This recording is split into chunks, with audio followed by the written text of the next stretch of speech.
two separate issues.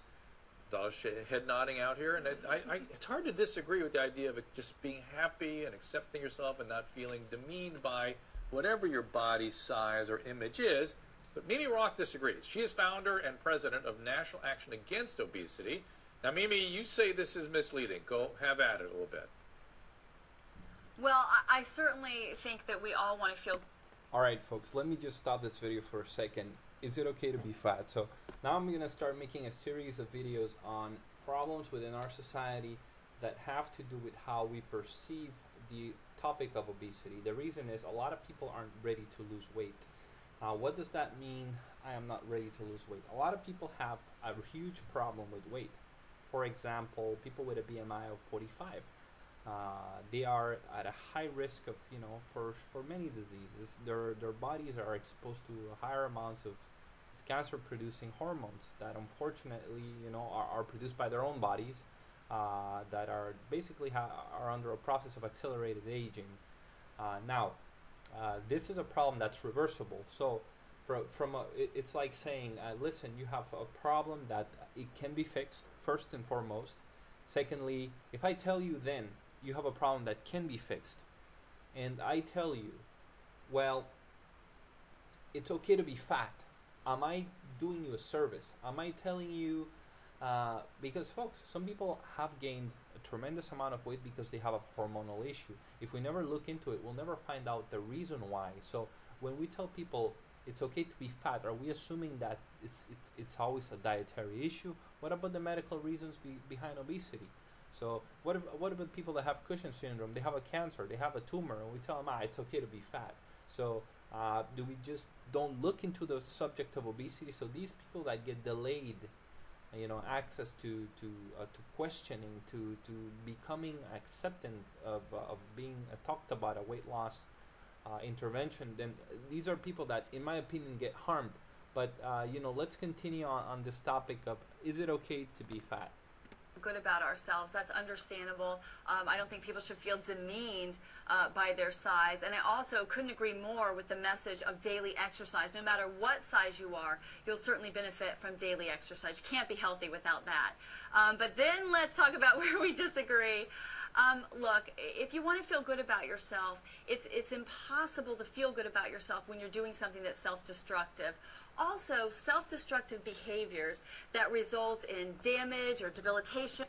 So here's the other problem. These ladies are nice enough to come on a TV show, and they're presenting a side of the picture they're basically already on the defensive. Is it okay to be fat? They're on national TV. They're two ladies with a huge, with a big problem with obesity, and this lady is talking about self-destructive situation. This already destroys any possibility for any not only objective, but we're forcing. It's like these ladies just got cornered up into a spot. Let's see how this conversation continues. Or even disfigurement to the body, that's never going to be perceived as beautiful.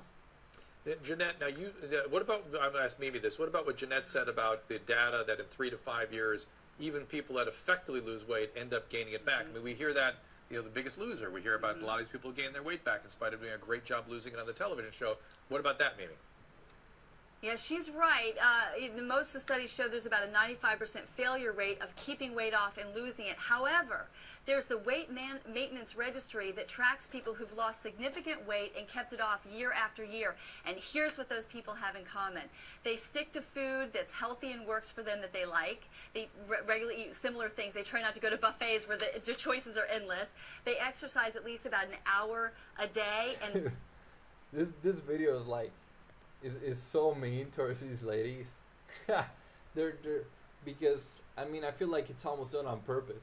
This lady's talking about all the things that people did that worked out for weight loss, and then they just zoom in to the face of the opposite people. Well, let's see. Let's continue. And they weigh themselves regularly. So it is a fact that people can lose weight and keep it off. It's also a fact that it's really hard to do. Jeanette, read this, folks. First of all, they don't really keep the data very long on that registry. It's only a couple years. So technically, I've qualified twice. to be in the weight control registry. So Actually, that's not true. They do keep it year after year, so let's be accurate.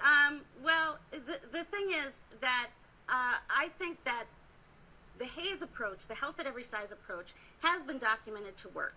And it's been documented to work year after year. What do you mean work? What do you mean work? Because a health at every size is a lie. If you starve yourself into damage, that's unhealthy. Or if you eat yourself into damage, that's not healthy. You're making a lot of assumptions. That's just not. That's not true. You're making that's a lot of saying, assumptions. That's like saying about that. Weight Let's being say you so were a destructive. smoker.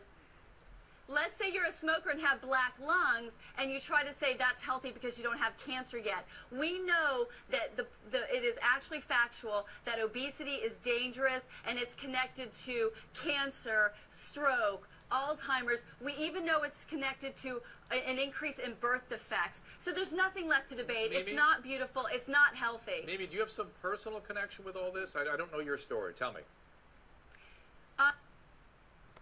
That lady just pretty much put the last nail on the coffin there. There's really nothing much to discuss regarding obesity. Obesity is related to 238 different types of diseases.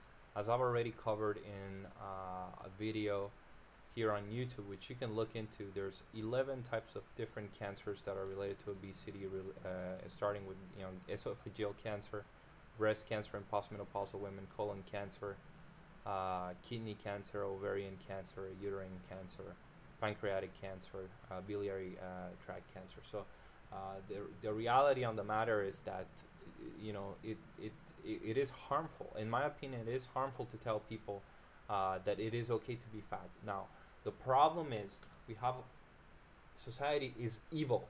Society is very hurtful in how we approach people in general. And it's not everybody that's looking at these people with the backing, the mindset of it. Let's try to help people. Some people are out there viciously to hurt others, and that's the problem. The problem is those individuals. It's not the obesity of the person. The problem is that some people have a mindset of hurting others, and they look at obese people or people with obesity. Now we say people with obesity, and they look at people with obesity to hurt them because they can relish on the viciousness of their personality. So my encouragement for people that deal with weight issues is to actually go see a family physician that has weight medicine or obesity medicine training, or just go see an obesity medicine specialist, whether it's an endocrinologist or a bariatrician. The idea behind it is that there are treatable reasons for excessive gains of weight. If you have, there are mental health issues that need to be assessed. There are sleep-related issues. There's sleep apnea for sure.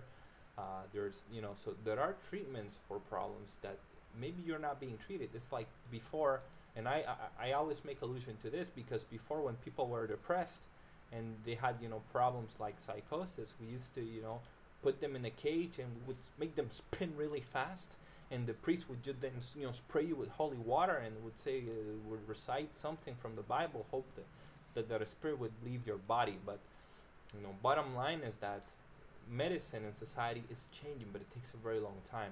And folks, in the next 50 years, you're still gonna have people beat you over if you gain weight. If in school, children are not going to change. Children will be children, and sure enough, and unfortunately, the maturity it takes, a lot of people don't have it. So if you're looking for self-protection, the idea of obesity, it's okay to be obese or it's okay to be fat, is actually a misnomer. People are actually mocking folks that deal with the weight issue. They certainly do silently. In the schools are the typical place where children just have no holds. Children will tell you what they think, out in your face. An adult will say it to their friends, will say it to your friends, will say it to your family, will say it to people you love, but they'll destroy you on your back. So, this is not even looking at health issues. We're only talking. So imagine, let's just finish this video. But this is what I was trying to say. There really is no position when we tell people, it's okay to be obese, it is actually hurting a lot of people from getting, partly because of misinformation. People are trying to tone down all the pain that the vicious individuals are done. But what needs to be done is we need to shed light that those people are vicious people and not on the obese person or the people that have obesity. The problem is the vicious individuals. It's not the obese individual or the person with obesity. Yes, my entire family is obese, and I have to tell you, when you grow up with the people that you love and respect the most, and you see the hardship, the damage to their bodies and spirit due to obesity, it breaks your heart. My grandmother just passed away this February, and she lay in a bed for 4 years, not even getting up to go to the bathroom because she got so heavy she had to be put in a home. And it's just beyond tragic, and I think calling what gets people to that point beautiful is dangerous and really cruel. I think it comes from a good place, wanting people to feel good, but I think something like Overeaters Anonymous might be more helpful than pretending that obesity is healthy and beautiful. Let's take a quick call.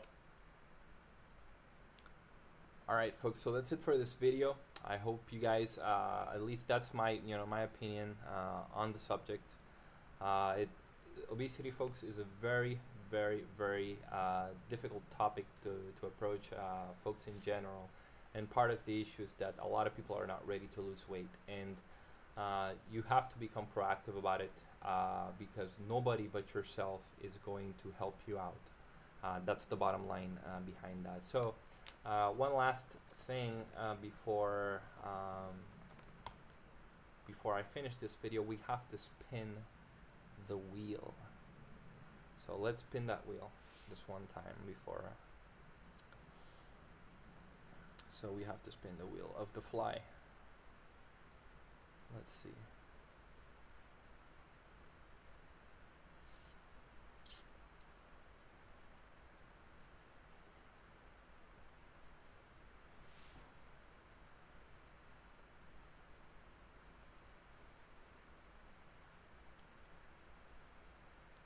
So all in all, folks, the persons that will listen to you the most are, the people that you care for. The people that you care for will not even listen to you. So imagine a third-party person such as myself or someone else. It's very difficult to approach people and tell them, hey, listen, is it okay to talk about the weight, your weight? Very difficult.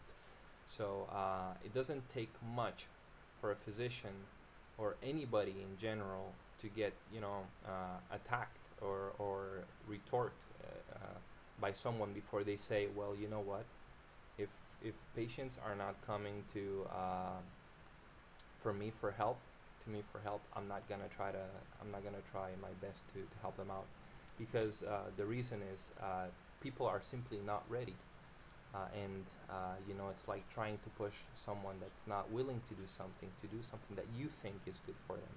It's not necessarily good for them.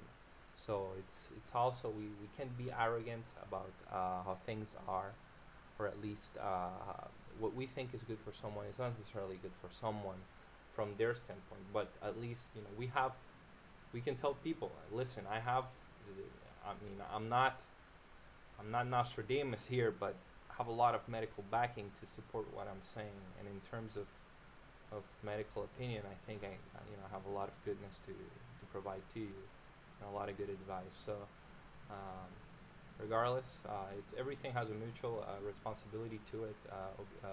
Weight loss medications have risks to them, like anything else, but certainly having a BMI of 40 has far greater risk than taking some of the medications for weight. So alright, I was finally able to log into Streamlabs so I can do the wheel spinning. Alright folks, you ready? Alright, let's see. Oh crap. Dude, bad luck. Just give me a moment, folks.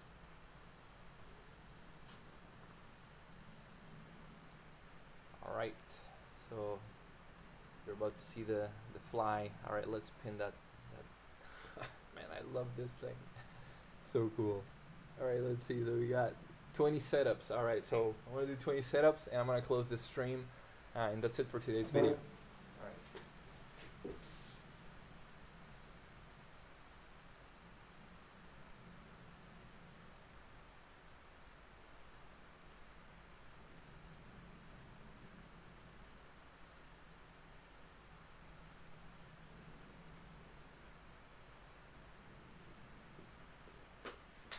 right, folks, that's it. All right, we're done for this. By the way, I found a frigging nice application that actually I've been using it for like 7 to 8 years, maybe even 10 years, called Insight Timer. It's a great medication. It's a great meditation application, and I'm actually gonna be doing videos where I'm gonna meditate on a daily basis with it. I use it for my own spiritual practice, and I'm going to start inviting you people to join me on a live stream where I have it synchronized to create a sound, particularly for people that do Kriya Yoga. And when you do Kriya Yoga, folks, we recommend a particular set of training, at least in the school of Yogi Siddhanta Gurunath, who's of avatars of the 20th century, actually the 19th century back in India.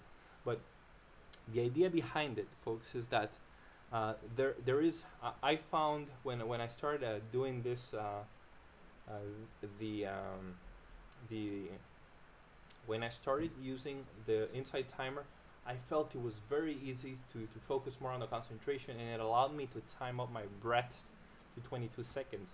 In Lahiri Mahasaya's, who was considered to be an avatar of yoga, in his description of how the spiritual practice should be in terms of pranayama, of the breath control, he explained that breath had to be timed to be approximately 22 seconds in inhalation and 22 seconds in exhalation. So the cool part about this application is that I can actually not only time that, but I can create a sound to it, so that the way that I set it up is that there's a preset interval ringing that every time 22 seconds, so actually not only that, but there is, first of all, a sound throughout the entire training session that says during the whole 30 minutes, half an hour, however long we do it. Now every 22 seconds there is a wood block that does this. Really cool. So this knows, every time you're done with that, you have to change the direction of your breathing pattern. This is according to Lahiri Mahasaya's instructions. So that was really cool, and that allowed me. I noticed immediately some changes in my breathing regulation, so that after even 1 hour of doing the exercise, I almost got, my body was already timing, and I was already, without counting, my breath was already switching automatically at 22 seconds. So that's what I wanted to tell you people.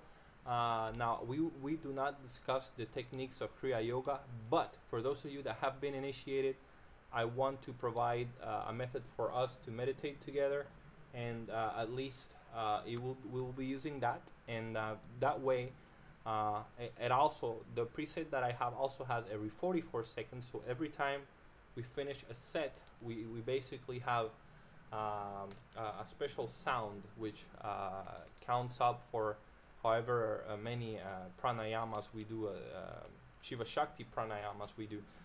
We are supposed to do 32, 16, what is it, 12, 36 pranayamas, or 72 pranayamas, Shiva Shakti pranayamas. So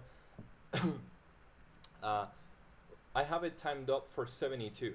So, but actually we can do far more than that, but it will be interesting to see how it goes. So that will be coming up in the next few videos.